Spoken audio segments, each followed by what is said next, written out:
Hello, Algebra 2, good to see you. This week is going to be kind of different because I'm doing something with students in class that I'm not going to be doing with students while you're at home.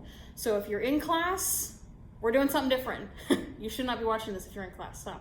If you're at home, take notes, follow along, all right? So, here we go. 6.2, we're going to look at properties of rational exponents. And we saw that earlier, right? Rational exponents, fractions, we know nth roots and taking powers of stuff. And we'll also look at properties with radicals.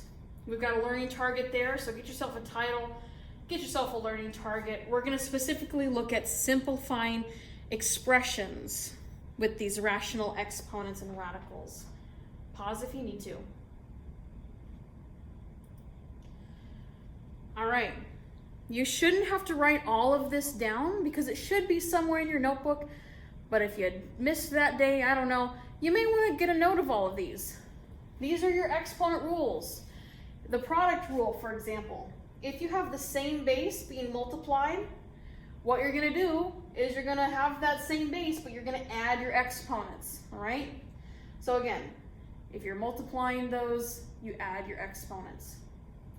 For the quotient rule, if you have the same base and they're being divided, you subtract your exponents. And we'll see examples of this here in just a second with fractions. If you're taking a power, a of x is being raised to another power, well, all you do is you keep that same base, you multiply those exponents, right? Okay, this is probably starting to sound familiar. If you're taking the power of a product, you can take that exponent and give it to both of the things that are being multiplied. Power of a fraction, same thing. You've got a divided by b, it's all being raised to the power of x. You can take that exponent, give it to both the numerator and the denominator. A couple other things. Anything to the 0 power is just 1. If you have a negative in your exponent, you just flip the fraction, right? So a to the power of negative x, instead of it being in the numerator, it's going to be in the denominator as 1 over a to the power of x. The fractional exponent thing, we've already talked about that before, right? If you had a to the power of x over y, you could write it as the y root of a to the power of x, all right? So these should be familiar. If you need to write them down, I mean, go for it, write them down, you know? Let's go over some examples though real quick. Okay, so again, we're talking about these exponent rules, but we're just looking with fractions now. So let's focus on examples where we have products. So I've got a whole bunch of things. I would definitely follow along because these are going to be similar to things on your homework, all right? So let's say we have 81 to the power of 1/2, which we said before is just the square root of 81, right? So that is technically 9. But just for practice sake, we're going to leave it as 81 to the power of 1/2.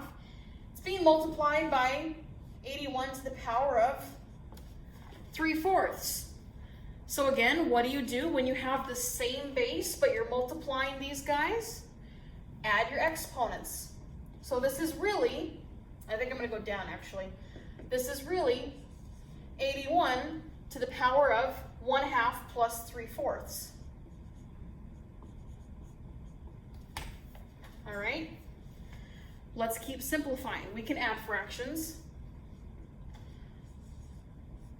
Again, I'm just taking this very step by step here. So I'm going to write 1/2 as a fraction out of 4. So I'm going to say, okay, 1/2 is the same as 2/4 so that I can have the same denominator so I can add those fractions together in my exponent.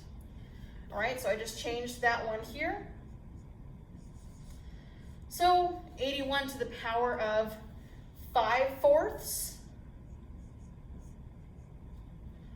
And now we can simplify it like we did last week. We can find what 81 to the power of 5/4 is.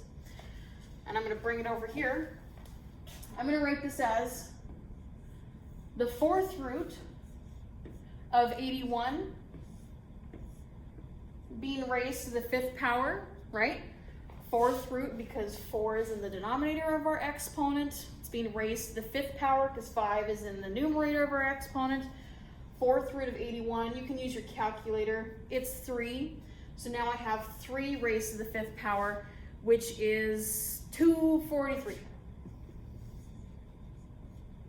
All right? So again, we were able to use those exponent rules to add our exponents since we were multiplying those, and then we could simplify and just get 243. Pause if you want to get that example down. Let's look at an example with quotient. All right, so remember when we have the same base and they're being divided, we subtract our exponents. So my example for this is 25 to the power of 5 over 2 being divided by 25 to the power of 6 over 2.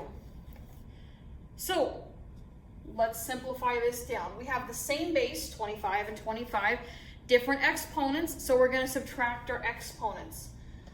So this is 25 to the power of 5 halves minus 6 halves. 5 over 2 minus 6 over 2.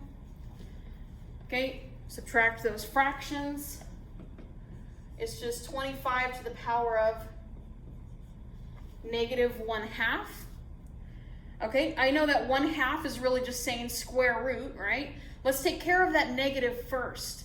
Remember, if you have a negative exponent, it flips the fraction. So since this is technically in the numerator, it's like 25 over 1, right?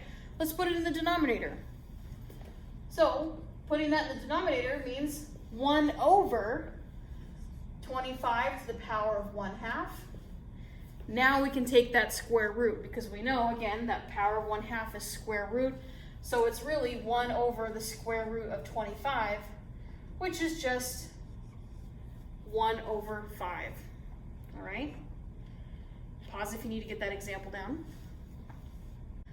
Let's look at an example of power to a power.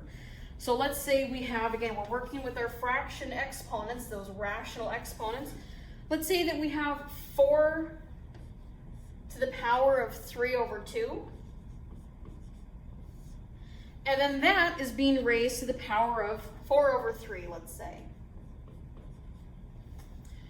Remember, when you have a power to a power, you can just take those exponents and multiply them.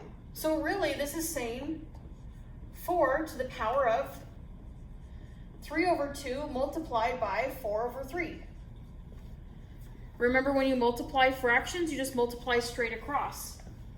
So in our exponent, we have 12 over 6. So this is 4 to the power of 12 over 6. We can still simplify fractions even if they're in the exponent. 12 over 6 I know is just 2.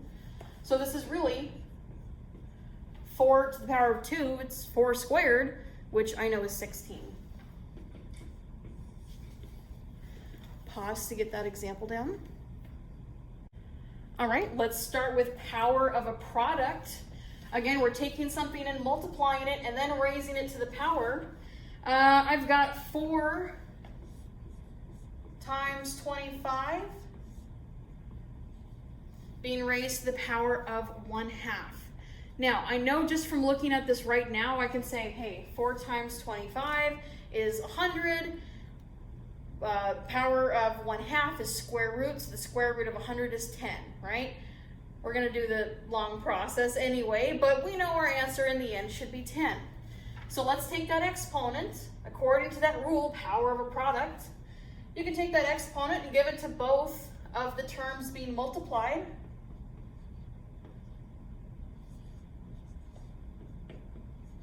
So 4 to the power of 1/2 multiplied by 25 to the power of 1/2. Again, 1/2 really just means to square root it. So square root of 4 is 2. Square root of 25 is 5. And yeah, 2 times 5 is equal to 10.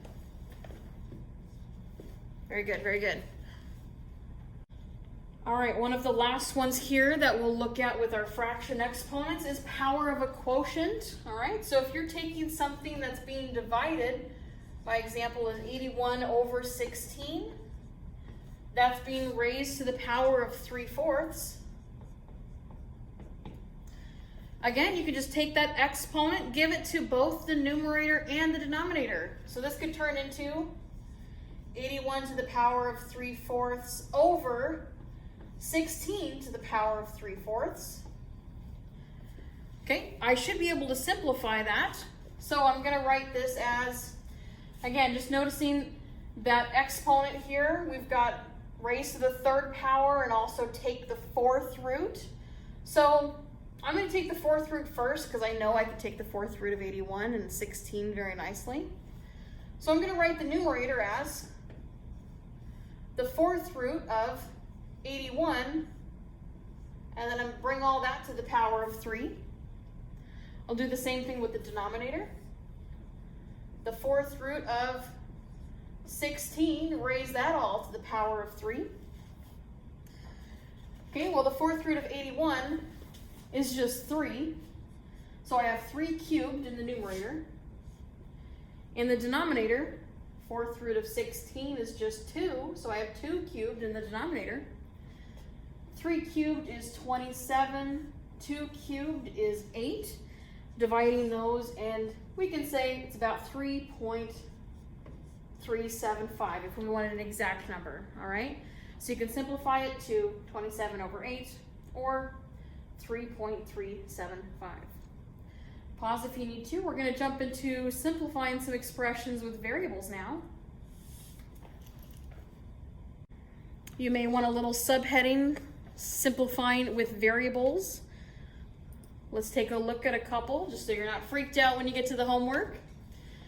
If we had to simplify this expression, hey, notice it's power of a product because x to the power of 1/2 and y to the power of 3/7 are being multiplied together, and they're being raised to the power of 7 over 2. So when you got that, all we have to do is just take that exponent here, give it to both of the exponents that are being multiplied, right? So, x to the power of 1/2 is being raised to the power of 7 over 2. That's the first term. Y to the power of 3/7 is being raised to the power of 7 over 2. And hey, that's just power to a power. All I got to do is multiply those exponents together. So multiplying for the base of x, multiplying 1/2 times 7 over 2, that's just 7 over 4. Multiply those fractions. And then over here with our y variable, again, multiply those fractions straight across. 3 times 7 is 21. Numerator is going to, or excuse me, denominator is going to be 14, 7 times the 2, right? So, same process, just with variables here.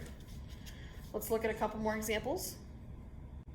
All right, this one's going to have a couple more steps to it, right? We've got a quotient, right? Something being divided. We also got a product at the top there. It's all being raised to the power of 3/4. Let's see if we can simplify this any more before we take that exponent of 3/4 and give it to everything, right? Let's see if we can simplify the inside first to make it a little bit easier on us. One thing I notice is that I have x to the 7th power in the numerator and x to the 9th power in the denominator. So, since they're being like divided, I could subtract those exponents, right? That's just the quotient rule. So, I'm going to write this as x to the power of 7 minus 9, subtracting those exponents, multiplied by y to the power of 1/2 being raised to the power of 3 over 4. Again, just step by step. I'm going to subtract those two exponents, so 7 minus 9, that's a -2. So this is really x to the power of -2 multiplied by, again, the rest of it. I have a negative exponent. Flip the fraction, right? So instead of being in the numerator, he needs to go down to the denominator so we can be happy. I'm going to start it back over here. So if I move the x term to the denominator, that's going to be x squared in the denominator.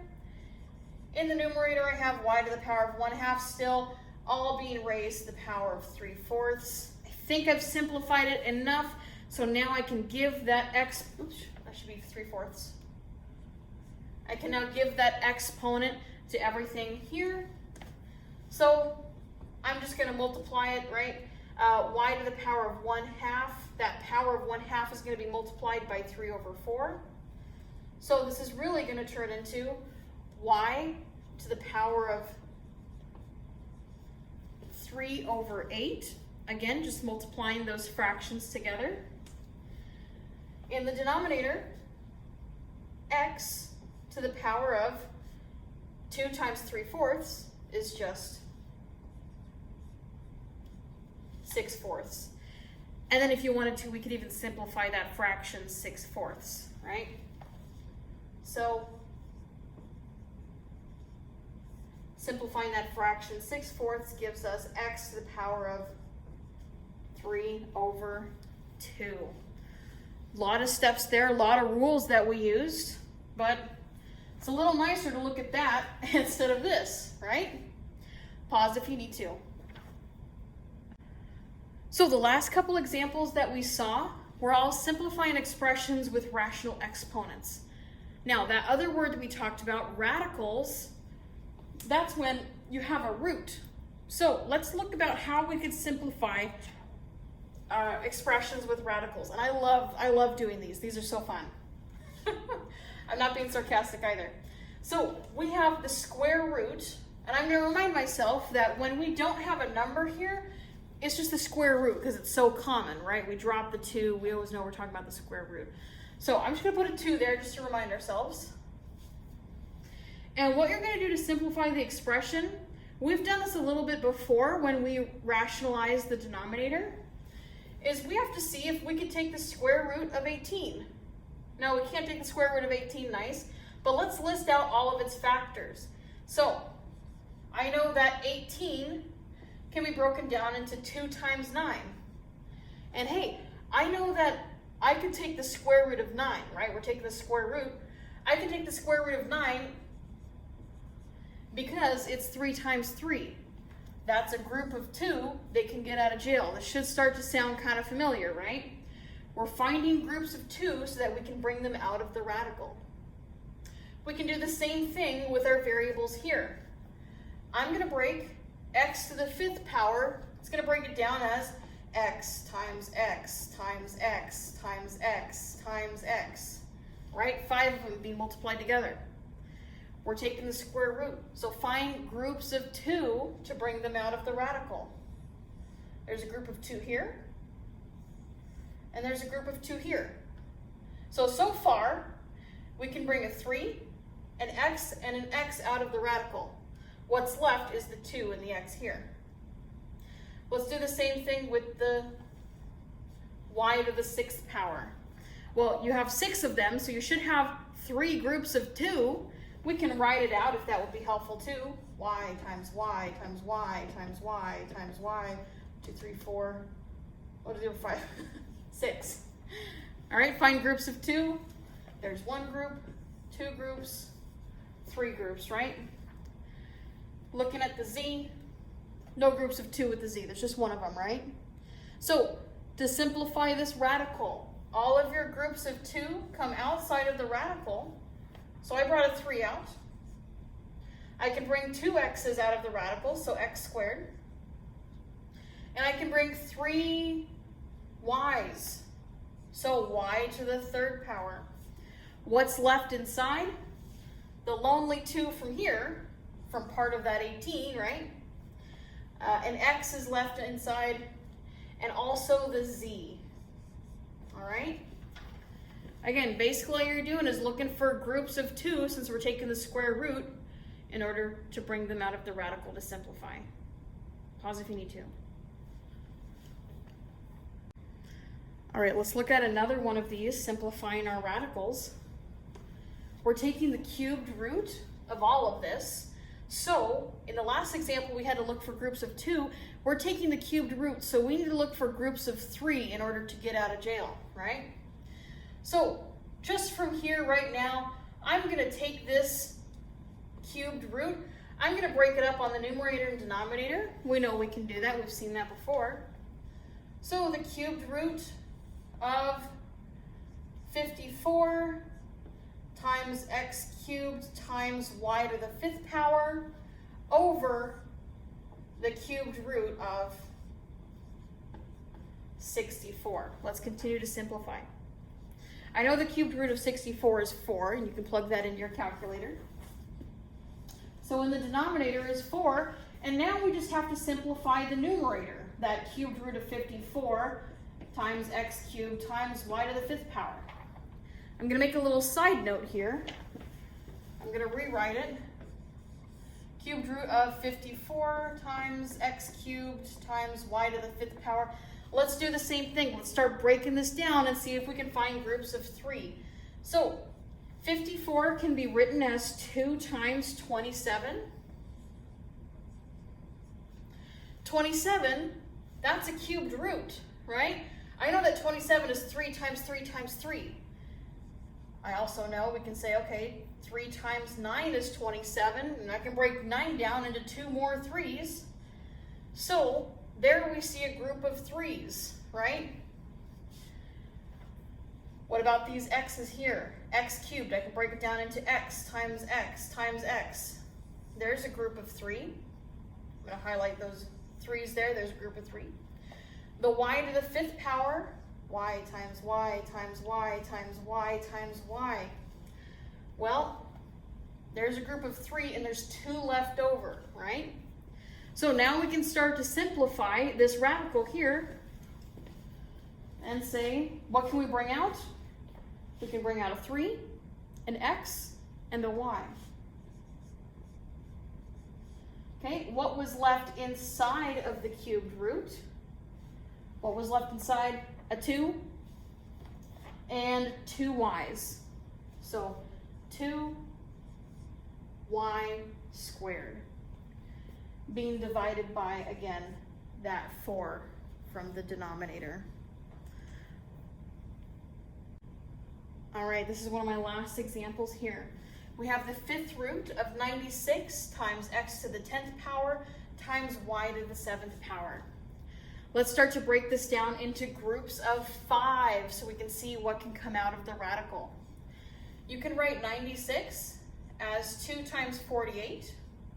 You can write 48 as 2 times 24. You can write 24 as 2 times 12. You can write 12 as 2 times 6. You can write 6 as 2 times 3, and that's pretty much it, right? Hey, check it out. How many 2's do you have? 1, 2, 3, 4, 5. I got a group of 5. All right. What about all of the x's? There's 10 of them. You should have 2 groups of 5, right? 10 divided by 5 is 2.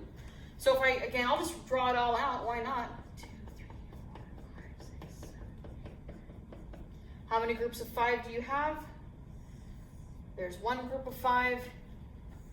Here's the other group of 5. So already when I simplify this radical, I can bring out 2x squared. How many groups of 5 when you have 7 y's? There's only one of them. All right? There's one group of 5 and you're left with 2 on the inside. All right? So that is going to be, I brought out a 2. I can bring out 2 x's, x squared. I can bring out 1 y. What's left on the inside of the 5th root? There's a 3 left and there's 2 y's left. So 3y squared. Pause if you need to. All right, here is the homework for 6.2. Again, I'm working with people in class on something different. So make sure you can show your notes to me somehow, either by sending me a picture, sharing the document, showing it to me later in class, or maybe catching me in the Google Meet later to hold up your notes, okay? So find a way to show me your notes and then go ahead and get started on this homework. I'll be available later for any questions that you have, okay? We'll have some more review with this as well. Thank you.